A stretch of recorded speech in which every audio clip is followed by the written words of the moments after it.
So now boys and girls, हमारा जो topic है वो है प्रॉपर्टीज ऑफ ट्रायंगल एक्सरसाइज 10.2। इससे पहले मैंने angles and property, triangles inequality property और काफ़ी चीज़ें बता दी थी। आज मैं उसी से रिलेटेड क्वेश्चन लेकर आया हूँ बेटा।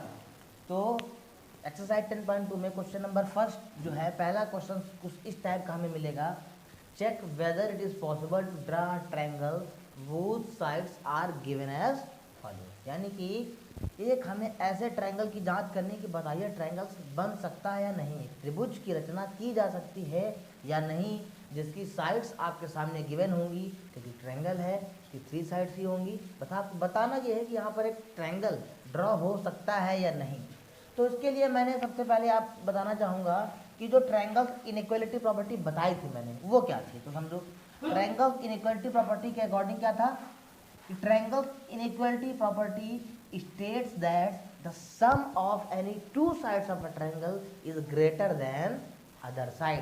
यानी कि ट्रायंगल्स की जो 2 साइड्स होंगी उनका एडिशन करें तो वो आम तौर पर या निश्चित तौर पर वो तीसरी साइड से ग्रेटर देन होगी।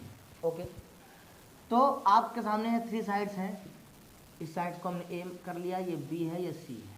ठीक है, प्रॉपर्टी क्या कहती है, सम ऑफ द 2 साइड्स यानी कि A plus B is greater than third side. 2 side आप कोई भी ले सकते हैं। 3 + 6 इज ग्रेटर देन 8। क्या ये 9 जो है वो ग्रेटर देन 8 है? सही है, यानी कि ट्रायंगल ड्रॉ किया जा सकता है। हम कोई और भी 2 साइड्स ले सकते हैं, ये तो पहला था। दूसरा टाइप का हम क्या कर सकते हैं, हमने जरूरी थोड़ी ना a + b ही करेंगे, हम b + c करके देखते हैं। तो when b + c is greater then a अगर होता है तो ट्रायंगल ड्रॉ होगा। सॉरी बेटा, थोड़ा गलती से हो गया। अदर सॉरी बेटा, due to the technical issue हमें रुकना पड़ा थोड़ा। हाँ, तो मैं बात कर रहा था कि जरूरी नहीं है कि a + b करेंगे तभी तीसरी साइड से ग्रेटर देन होगा। हम यहाँ पर दूसरे तरीके से भी चेक कर सकते हैं। हमने चेक किया b + c is greater then है, अगर ये पॉसिबल होता है तो ट्रायंगल ड्रॉ हो सकता है। तो b + c यानी कि b है 6, 8 है c एंड ग्रेटर देन 3 यानी कि 14 जो है वो ग्रेटर देन 3 है। यानी कि ये जो साइड्स हमारे सामने गिवन है इससे ट्रायंगल ड्रॉ हो सकता है। सेकंड क्वेश्चन पे चलते हैं, सेकंड एग्जांपल देख लेते हैं। इसकी भी 3 साइड्स हैं, यानी कि पहली side A, B and C. Okay, then according to the triangles inequality property क्या है, 2 साइड्स ऑफ अ ट्रायंगल। हम 2 साइड्स यानी कि हम यहाँ पर कर लेते हैं a + c, कोई भी 2 साइड्स आप ले सकते हैं, इज ग्रेटर देन b अगर होता है तो ट्रायंगल्स इनइक्वालिटी प्रॉपर्टी के अकॉर्डिंग यहाँ पर एक ट्रायंगल, एक त्रिभुज की रचना की जा सकती है। a + c, a की वैल्यू है 10 + c की वैल्यू है 5 और ग्रेटर देन कितना होना चाहिए, b की वैल्यू है 15। यहाँ पर हमने देखा कि यहाँ पर तो ग्रेटर देन नहीं आया है। ओके, ये ग्रेटर देन नहीं आया है, यानी कि यहाँ पर एक ट्रायंगल ड्रॉ नहीं किया जा सकता है। आप a + c के अकॉर्डिंग आप दूसरा भी कुछ कर सकते हैं। हम b + c करके देखें, ठीक है, b + c करके देखें या a + b करके देख लें तो ज़्यादा होगा। लेकिन हमें क्या हर एक कंडीशन में होना चाहिए, कोई भी 2 साइड्स का ऐड करें। तो यहाँ पर a + c करते हैं तो इक्वल आता है, अगर हम a + b करते हैं तो ग्रेटर आता है, b + c करते तब भी ग्रेटर आता है, लेकिन a + c में इक्वल आ रहा है। जरूरी नहीं कि 2 साइड्स उसको प्रूफ कर रही हैं और ये नहीं कर पा रहे तो ट्रायंगल्स यहाँ पर बन जाएगा। ठीक है, तो ऐसी कंडीशन में क्या होगा, एक भी साइड ने अगर इक्वल या लेस देन कर दिया तो वहाँ पर एक ट्रायंगल नहीं बन सकता है। ओके, इस टाइप के क्वेश्चन आ जाएंगे, आप कर लेंगे। अब चलते हैं, चलिए नेक्स्ट क्वेश्चन की तरफ मूव करते हैं बेटा। हाँ, तो बॉयज एंड गर्ल्स आगे नेक्स्ट क्वेश्चन पे चलते हैं बेटा। क्वेश्चन नंबर 2 है हमारा, find the value of unknown angles. यानी कि हमारे सामने जो 2 अननोन एंगल्स गिवन है उनकी वैल्यू हमें फाइंड करनी है। तो जो ट्रायंगल्स की सारी प्रॉपर्टी है आप उनका यूज़ करिए, एंगल्स जो अननोन है उसकी वैल्यू आपको फाइंड हो जाएगी। सबसे पहले हम देखिए, यहाँ पर हमें x की वैल्यू फाइंड करनी है और y की वैल्यू फाइंड करनी है। अगर आपके मन में ये क्वेश्चन आता है कि x की वैल्यू कैसे फाइंड करें, तो देखिए आपके सामने ए बी सी एक ट्रायंगल है। ठीक है, यहाँ पर ए बी सी एक ट्रायंगल है। अगर इसमें 2 एंगल्स गिवन होते कोई भी तो हम तीसरे एंगल्स निकाल सकते थे, लेकिन बट यहाँ पर एक ही एंगल गिवन है और दोनों एंगल्स हमें फाइंड करने हैं। तो ऐसी कंडीशन में एंगल सम प्रॉपर्टी तो भी लगा नहीं सकते, बिकॉज एंगल सम प्रॉपर्टी क्या कहती है कि अगर 2 एंगल्स गिवन है तो तीसरा एंगल हम फाइंड कर सकते हैं। अब इधर देखते हैं, हमने फिगर को देखते ही हमें एक मन में चीज आनी चाहिए कि बेटा जो बी सी डी है, ठीक है, जो लाइन बी सी डी है इज अ स्ट्रेट लाइन। क्या है ये? एक स्ट्रेट लाइन है, यानी कि एक सीधी रेखा है। जो बी सी डी है वो एक स्ट्रेट लाइन है, और सबको पता है कि स्ट्रेट लाइन पर जो एंगल बना होता है वो 180 डिग्री का होता है, यानी कि जो एंगल सी है इज इक्वल टू कितना होगा बेटा? 180 डिग्री। और एंगल सी में कौन से दो एंगल्स आते हैं?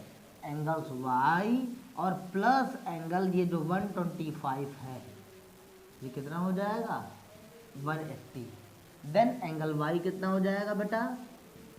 125 को उधर भेज देंगे, 180 में सब्ट्रैक्ट कर दिया 125, एंगल वाई की वैल्यू कितनी आ गई? 55 degree.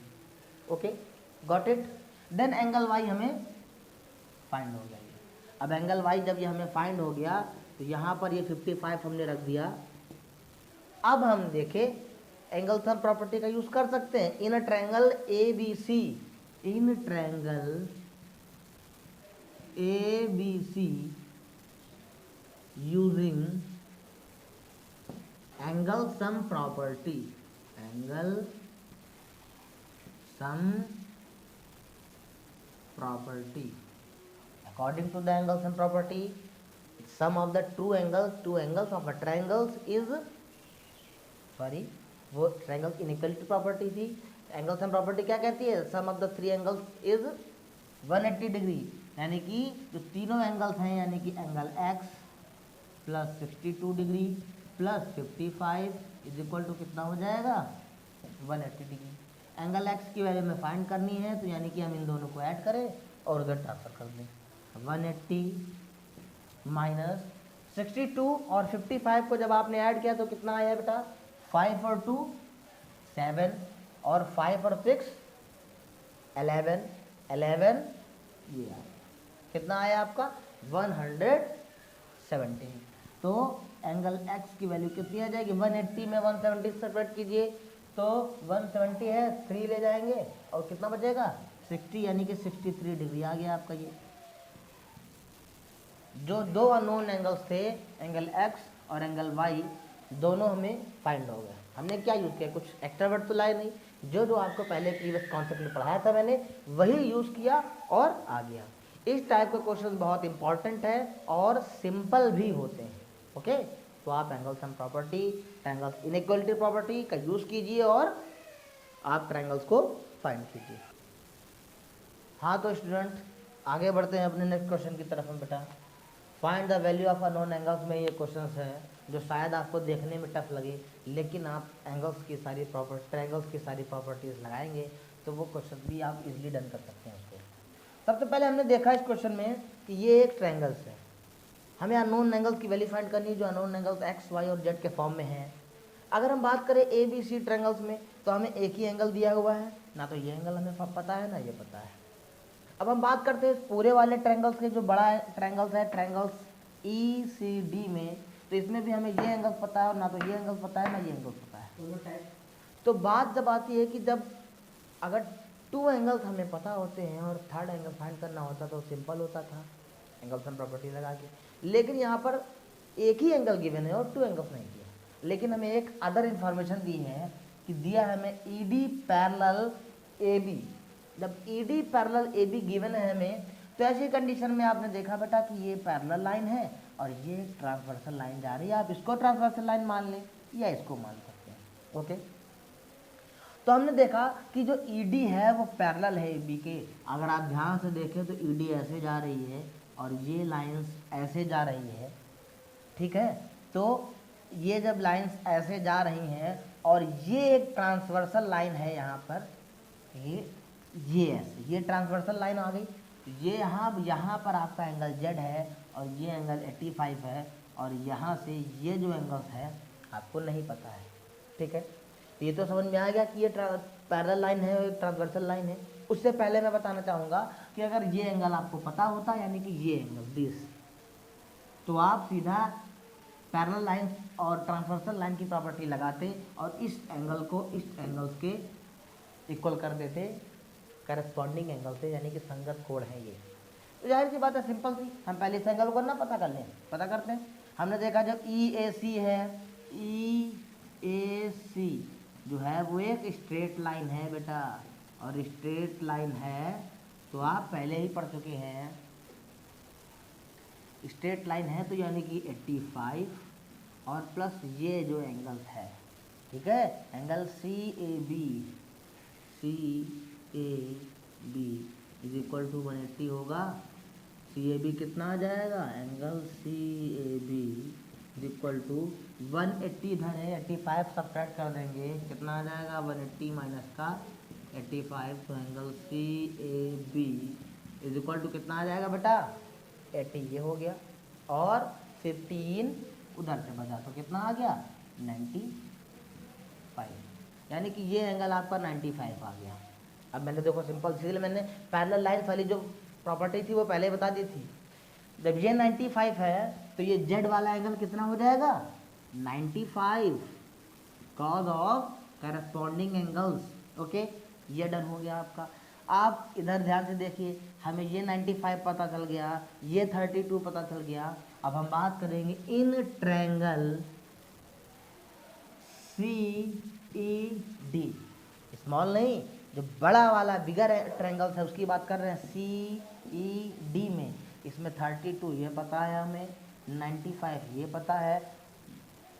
According to the angle sum property हमें थर्ड एंगल फाइंड करना है, तो y इज इक्वल टू क्या हो जाएगा 180। मैं डायरेक्टली लिख रहा हूँ यहाँ पर क्योंकि अब तो समझ में आ गया एंगल सम प्रॉपर्टी क्या है। तो एंगल y इक्वल टू क्या हो जाएगा 180 minus 32 plus 95, angle y is equal to 180 minus का 32 और 95 को ऐड कीजिए, 5 2 7 और 9 3 12, कितना हो गया 127। तो angle y is equal to कितना आ जाएगा बेटा 27, यानी कि 353 आ गया यहाँ।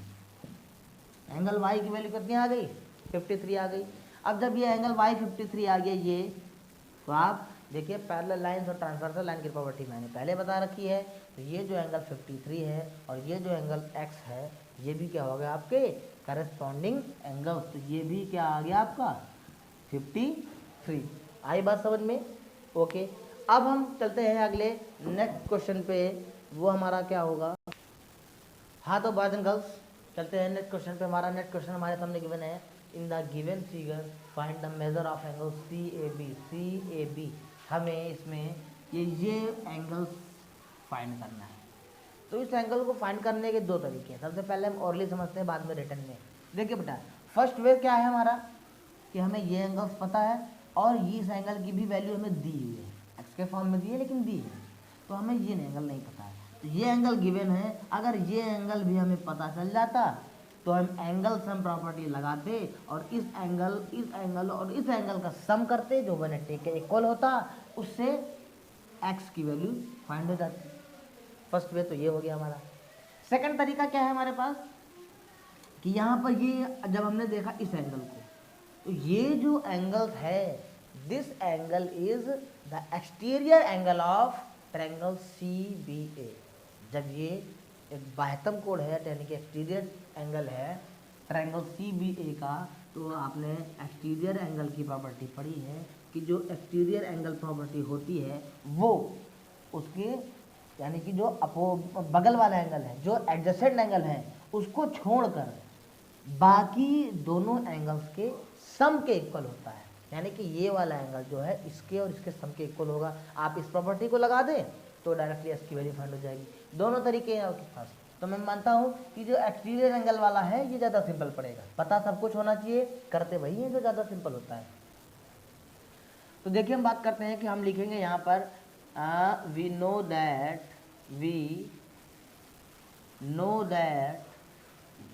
Angle DCA is exterior angle of triangle CBA। Triangle CBA का ये एक्सटीरियर एंगल है। सो ये 180 degree is equal to angle B plus angle A।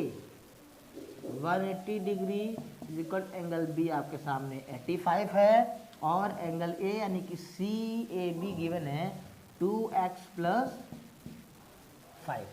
85 को उधर भेजेंगे, 180 माइनस 85, हमने इस 5 को इधर भेज दिया, minus is equal to 2x। Okay, then क्या हो गया यहाँ पर 180, 85 और 5 को ऐड किया तो 90 आ गया, यानी कि 118 माइनस का 19 इज इक्वल टू 2x। यहाँ पर हमने देखा 18, ये कितना बचा total 28 is equal to 2x। x की वैल्यू आ गई आपकी 14।